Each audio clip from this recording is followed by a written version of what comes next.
Hi, it's Lee from colouringqueen.net, and today I've got Fairies, the colouring book of secrets by Russell Ince, who's pretty well known.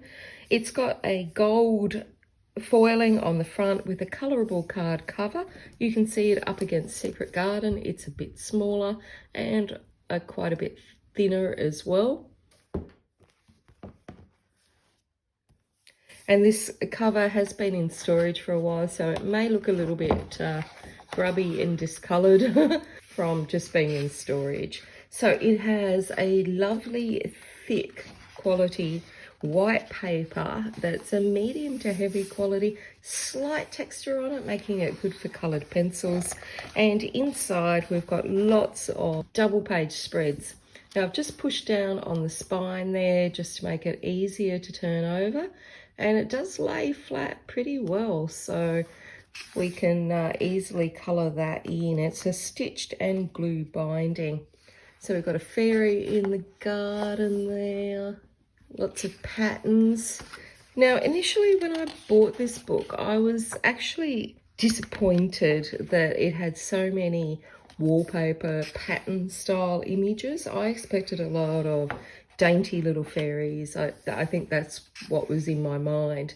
Now looking at it yesterday before I filmed, I sort of went back to it and I thought, yeah, actually now in the space of time that I've had it, I can appreciate the fairies that are in the book.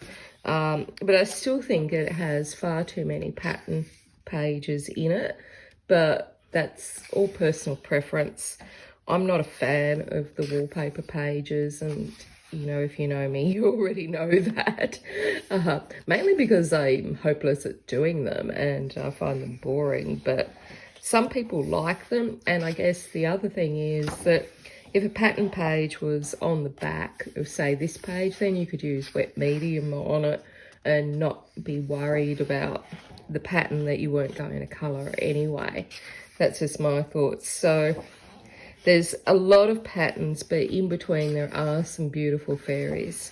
Personally, I think there should have been more fairies than patterns. But again, personal preference. We all think about things differently. And there are some lovely patterns, don't get me wrong. I'd just prefer to have like a whole book of patterns rather than in the book. But I know that many of you enjoy doing the patterns. So we've got this beautiful fairy having a little relax here.